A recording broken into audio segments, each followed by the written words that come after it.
ఎక్కడైనా ల్యాండ్ పై ఇన్వెస్ట్ చేయాలని అనుకుంటున్నారా? అయితే ఫ్యూచర్ సిటీలో ఇప్పుడే ల్యాండ్ పీస్ పెట్టుకోండి. పూర్తి వివరాలకు మాకు కాల్ చేయండి. నమస్తే రమగారు. నమస్తే జయ. రమగారు, స్నానం రకరకాల పద్ధతుల్లో రకరకాల పదార్థాలు, రకరకాల సోపులు, క్రీములు అన్నీ వాడి చేసేస్తూ ఉంటాం కదా. అందులో మనం కార్తీకంలో ఉన్నాం. కార్తీకంలో స్నానానికి ప్రత్యేక స్థానం కదండి. ఎలా చేయాలి? ఈ మాసానికి ఏమన్నా స్పెషల్ ఉందా? ఈ మాసానికి కార్తీక మాసమే కాదు, మాఘ స్నానానికి స్పెషలే, వైశాఖ స్నానానికి స్పెషలే, అసలు స్నానమే స్పెషల్. మనం సంటి పిల్లలకి స్నానం ఒక పెద్ద బృహత్తర కార్యక్రమం. అది ఓ 2 బకెట్లు నీళ్లు, వేడి నీళ్లు పోయాలి. అప్పుడే పిల్లలు బాగా ఎదుగుతారు, బాగా నిద్రపోతారు అని చెప్తా. పిల్లలకి చన్నీళ్ళు పోయాం. బాలింతలకి ఖచ్చితంగా వేడి నీళ్ళు కావాలి. ఆ నీళ్ళల్లో వేపాకు వేయాలి, వావిలాకు వేయాలి, అలాంటి నీళ్ళు పోయాలి. హాట్ వాటర్ బాగా మర్దన చేసి మంచిగా నీళ్లు పోస్తే పిల్లలు చక్కగా బాగుంటారు. స్నానము శుభ్రత కోసం చేసేది. అదే కాకుండా మనకి స్నాన విధి అనేది మన ఇండియన్స్కి ప్రత్యేకం. స్నానాన్ని మనం ఒక పుణ్యకార్యంగా చేస్తాం. పుణ్యాన్ని సంపాదించుకునే కార్యక్రమం అది. అంతేగా ఇప్పుడు కార్తీక స్నానం, ఇక నువ్వు దీపం పెట్టవు ఏం పెట్టవు, కానీ తెల్లవారుజామునే సూర్యోదయాత్పూర్వమే చక్కగా గోరువెచ్చటి నీళ్ళతో, అంటే మన నదీ జలాలతోటో వీటితోటో లేకపోతే బోర్ వాటర్తోటో స్నానం చేస్తావు. సూర్యుడికి ఒక నమస్కారం చేస్తావు. ఇది ఎంత అమోఘమైన పుణ్యాన్ని ఇస్తుందో అని అమోఘంగా ప్రతి దాంట్లోనూ రాసి రాసి రాసి రాసి కనపడుతుంది. ఇంకా ప్రపంచ దేశాల్లో ఏ ఒక్క దేశంలోనూ స్నానం ఒక రిచువల్గా లేదు. ఇదే కాదు, మంగళ స్నానాలు ప్రతి శుభకార్యానికి ముందు చక్కగా నెత్తికి పెద్దవాళ్ళతోటి నూనె పెట్టించి, నలుగు పెట్టించి, ఒక చెంబు నీళ్లు పెద్దవాళ్లే నీళ్లు పోసి స్నాన విధిని చేసుకుంటాం.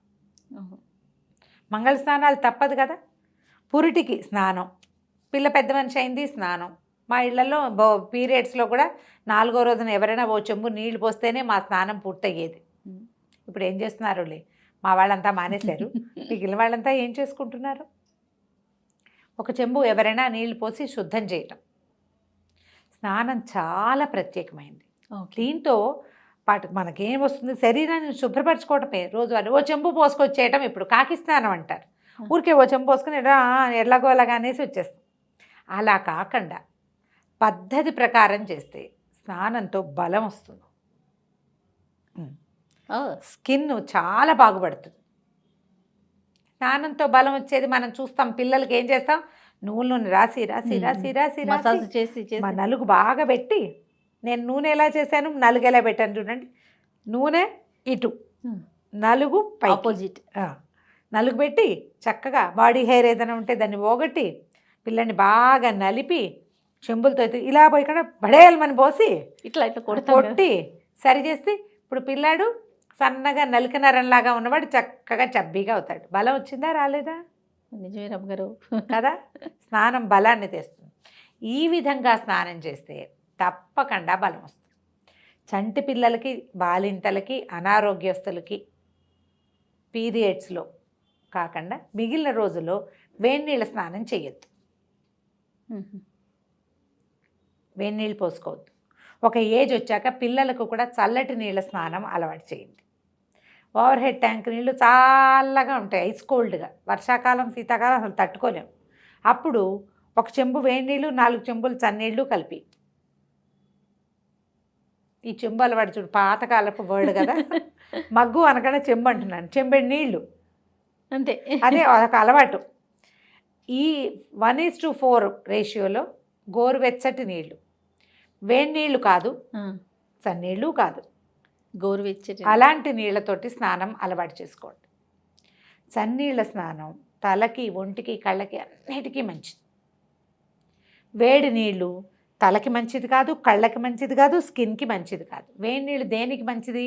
మనకే చలికడ్డ ఒక భావన, వేడి వేడి నీళ్ళు పోసుకుంటే అలసట తీరిపోతుంది అని. ఇది ఎప్పుడంటే బాగా పనిచేసినప్పుడు, ఎక్కువ పనిచేసిన వాళ్ళు, చాలా శారీరక శ్రమ చేసిన వాళ్ళు వేడి నీళ్ళు పోసుకోవచ్చు. మనలాగా ఇలా కూర్చుని కబుర్లు చెప్పేవాళ్ళు, కూర్చుని కొట్టేవాళ్ళు, శారీరక శ్రమ లేని వాళ్ళు మనమంతా మనకి వేడి వేడి నీళ్లు అవసరమే అక్కర్లేదు. లేదు. పిల్లలకండి, వాళ్ళకి కావాలి. పసిపిల్లలకి కాదు, ఒక ఏజ్ గ్రూప్, ఒక 10 years వరకు అయితే వాళ్ళకి కూడా అక్కర్లేదు. గోరువెచ్చటి నీళ్ళే చేయ. పిల్లడు అంతే. అలసిపోయాడు అనిపించింది అనుకోండి, బాగా శ్రమ పడ్డాడు, కాళ్ళు నొప్పులు చేతులు నొప్పులు అంటే అప్పుడు వేడి నీళ్ళు పోయొచ్చు.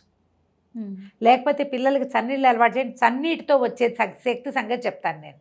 వేడి నీళ్ళతో శక్తి రాదు. ఎక్కువ వేడి నీళ్ళు పోసుకుంటే అలసిపోయినట్టు కూడా అయిపోతాం మనం.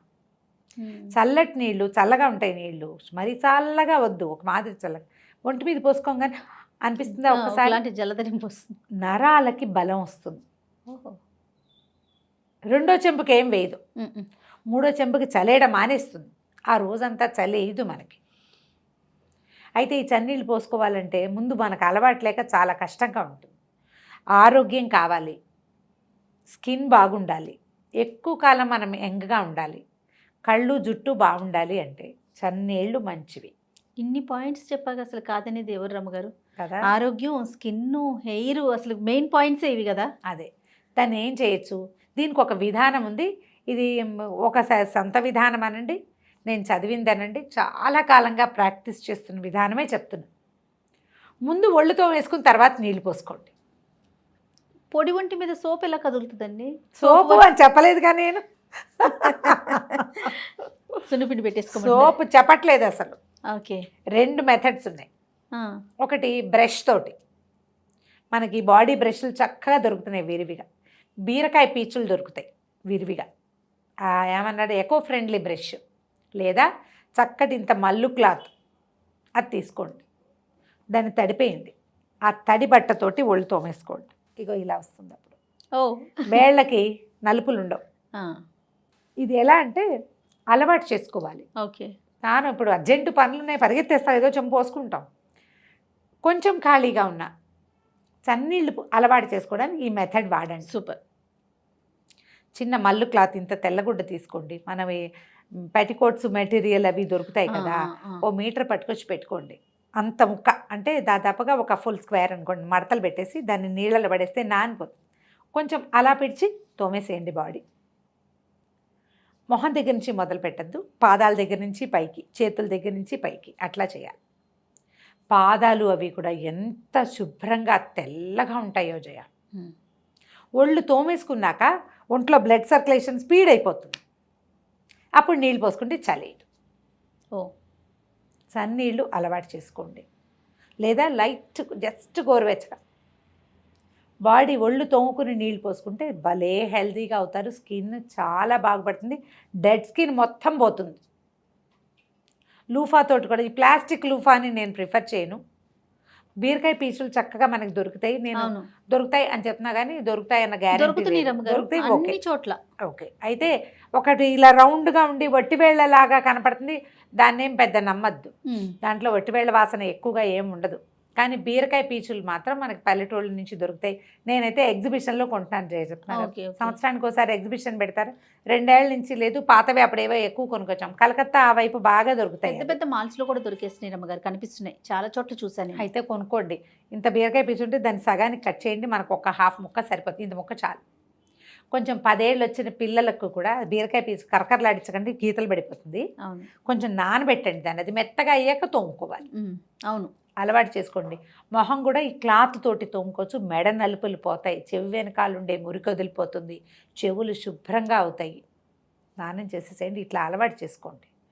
ఇప్పుడు ఒకవేళ ఇది కాదు, నేను ఈ బాడీ బ్రష్లు అవి చావలేనండి, నా వల్ల కాదు, నాకు డ్రైగా ఉంటుంది అంటే చక్కగా సున్నిపిండిలో చారెడంత నూనె వేసి, అంత చింత సున్నిపిండి అంత నూనె వేసి కలపండి, నీళ్ళు పోసేసి దాన్ని ఒంటికి పట్టించండి, దాన్ని తోమేసుకుని నీళ్ళు పోసుకోండి. అప్పుడు చన్నీళ్ళు హాయిగా పడతాయి. ఓకే, హాయిగా చన్నీళ్ళు పడతాయి. స్కిన్ కేర్కి ద బెస్ట్ స్నానమే ఎప్పుడు కూడా. ఈ స్నానాన్ని మనం ఎలా చేస్తాము అనేది చూసుకోవాలి. లైట్గా ప్రతిరోజు నూనె రాసుకొని స్నానం చేయటం కూడా. నూనె ఏంటంటే మన పైన ఉన్న డెడ్ స్కిన్ని, ఇంప్యూరిటీస్, ఏవైతే టాక్సిన్స్ బాడీ నుంచి రిలీజ్ అయినవి కూడా, చెమటతోటి టాక్సిన్ రిలీజ్ అయిపోతుంది, ఆ చెమట పోదు, డెడ్ స్కిన్ని పట్టుకుని ఉండిపోతుంది. నూనె రాస్తే అదంతా దాంతోపాటు వచ్చేస్తుంది. నూనె రాసుకోవటం, సునిపిండితో ఒళ్ళు తోముకోవటం పోతుంది. లేదా ఈ బాధ పడలేం మనం. వారానికి ఒక్కరోజు నూనె రాసుకొని శుభ్రంగా వదిలించుకోండి. ఆ రోజు బాగా నలుగు పెట్టుకోండి. ఓకే. నలుగు పెట్టుకున్నాక కూడా గోరువెచ్చటి నీళ్ళే సరిపోతాయి. జిడ్డు వదలదు కదా అని అనిపిస్తుంది. మీకు అనారోగ్యము, చల్లదనాన్ని సహించలేరు, ఏవో ఆరోగ్య పరిస్థితులు ఉంటే పిల్లల్ని కూడా వాళ్ళ పరిస్థితిని చూడండి. మనం చన్నీళ్ళు మంచివని నేను చెప్పానని పోసేయటం కాదు. కొంతమందికి ఎక్కువగా జలుబుండే తత్వం ఉంటుంది కదా, సైనసైటిస్లు అవి ఉన్న వాళ్ళు గోరువెచ్చటి నీళ్ళకి వెళ్ళి షిఫ్ట్ అవటమే. తలకి కూడా ఎప్పుడు వేడి నీళ్ళు మంచిది కాదు, జుట్టు తొందరగా పాడవుతుంది. ఆ తర్వాత ఏదైనా కలర్లు హెన్నాలు గిన్నాలు పెట్టుకుంటే కండిషన్ చేస్తే అదంతా వేడి నీళ్ళతో తగ్గిపోతుంది. అవునవును. ఆ ఖర్చు పనికి పని వేస్ట్ అయిపోతుంది. గోరువెచ్చటివి, గోరువెచ్చటి నీళ్ళే ప్రిఫర్ చేయండి. హెల్దీయెస్ట్ థింగ్ ఏంటంటే చల్లవి, హెల్దీయే గోరువెచ్చటి నీళ్ళు. వేడి నీళ్ళు అంత హెల్దీ కాదు. కాకపోతే ఈ పరిస్థితుల్లో పసిబిడ్డలు, గర్భవతులు కూడా చన్నీళ్ళు పోసుకోవద్దమ్మా, గోరువెచ్చటి నీళ్ళు పోసుకోండి.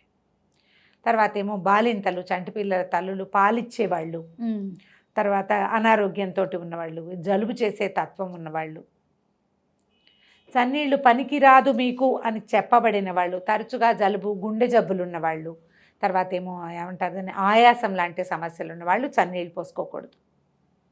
మీరందరూ గోరువెచ్చటి నీళ్ళే ఇలా చేసి చూడండి. ఇప్పుడు ఈ కాలం అంటే కార్తీకంలో చెప్తాం మనం చన్నీళ్ళు స్నానం చేయండి అని. అది ఎక్కడ వాపి కూపు తటాకాలు, అది ప్రత్యేకమైన పదం. అవును, దానికి అదే పదాలు చెప్పి అలవాటైపోయింది నాకు. బావిల్లో నీళ్ళు అవి అయితే మంచిది, బోర్ వాటర్ కూడా మంచిది. మంచినీళ్ళు లేవు మనకి, బోర్ వాటర్ ఉప్పు నీళ్ళు, జుట్టు ఊడిపోతుంది, అలా అనుమానాలు ఉంటాయి. అప్పుడు ఏం చేస్తాం, ఇంకా గోరువెచ్చటి నీళ్ళే పోసుకుంటాం. ఆలోచించి ప్లాన్ చేసుకోండి. తప్పకుండా అండి. నమస్తే. నమస్తే.